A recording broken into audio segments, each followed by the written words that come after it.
రోజుకో అంశంతో రేవంత్కు చుక్కలు. కకావికలమవుతున్న అధికార పార్టీ.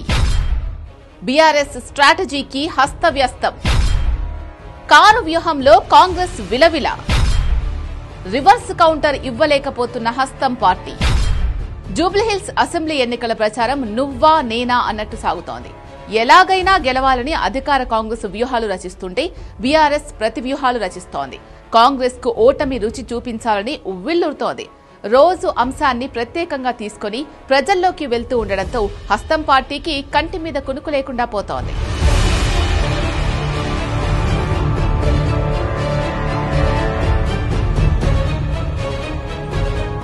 జూబ్లీహిల్స్ అసెంబ్లీ ఎన్నికలు పంతం నీదా నాదా అన్నట్లు సాగుతున్నాయి. సిట్టింగ్ స్థానాన్ని నిలబెట్టుకునేందుకు గులాబీ పార్టీ రాష్ట్ర నాయకత్వాన్ని దించేసింది.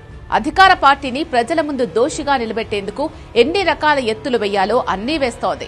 ప్రత్యర్థికి అంతు చిక్కని వ్యూహాలతో ప్రజల్లోకి వెళ్తోంది. బీఆర్ఎస్ ఎత్తులకు కాంగ్రెస్ పార్టీ వరుసగా చిత్తవుతోంది. ప్రచారంలోనే కారు దూకుడు ఇలా ఉంటే ఎన్నికల సమయంలో ఎలా ఉంటుందో అన్న టెన్షన్ కాంగ్రెస్ నేతల్లో మొదలైంది. ప్రజా సమస్యలనే ఎజెండా తీసుకుని ఆందోళనలు చేస్తోంది. ఒకరోజు బస్తీ దవాఖానాలు, మరో ఆటో డ్రైవర్ల సమస్యలు, ఇంకో రోజు నిరుద్యోగుల ప్రాబ్లమ్స్, మరో రోజు పెంచిన బస్ ఛార్జీల మీద నిరసనలు నిర్వహిస్తోంది. గులాబీ పార్టీ ఆందోళనలతో కాంగ్రెస్ నేతలకు నిద్ర పట్టడం లేదు. ప్రతిపక్ష పార్టీకి ఎలా చెక్ పెట్టాలని కాంగ్రెస్ నేతలు మల్లగుల్లాలు పడుతున్నారు. జూబ్లీహిల్స్ లో ఈజీగా గెలవొచ్చని లెక్కలు వేసుకుంటే డామిట్ కథ అడ్డం తిరిగిందని లోలోపల మదనపడుతున్నారు.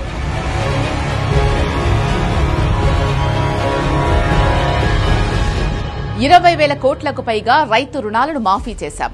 రైతు బంధు అందిస్తున్నాం. మహిళలకు ఆర్టీసీ బస్సుల్లో ఉచిత ప్రయాణాన్ని కల్పిస్తున్నాం అని కాంగ్రెస్ చెప్పుకుంటోంది. తాము ప్రవేశపెట్టిన పథకాలు ప్రజల్లోకి వెళ్లాయని, అవే గెలిపిస్తాయని లెక్కలు వేసుకుంటోంది. అయితే జూబ్లీహిల్స్ నియోజకవర్గంలోని గ్రౌండ్ లెవెల్లో పరిస్థితి మరోలా ఉంది.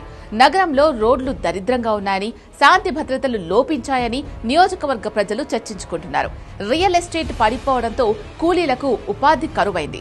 కాంగ్రెస్ పార్టీని గెలిపిస్తే మంచి జరుగుతుందని భావిస్తే రోజు కూలీ దొరకడం లేదని సామాన్యులు వాపోతున్నారు.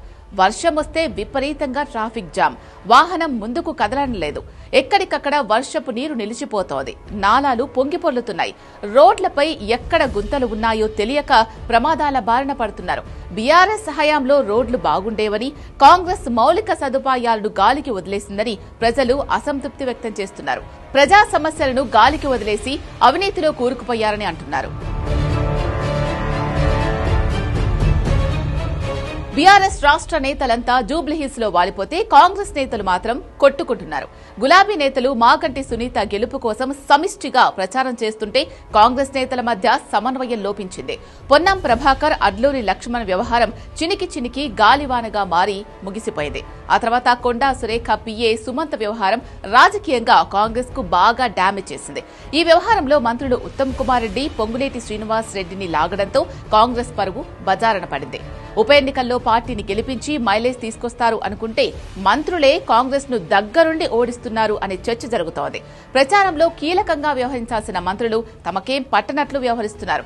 ప్రస్తుతం జరుగుతున్న పరిణామాలను చూస్తుంటే హస్తం పార్టీ బొక్కబోర్లా పడుతుంది అని సామాన్యులు జోస్యం చెప్తున్నారు.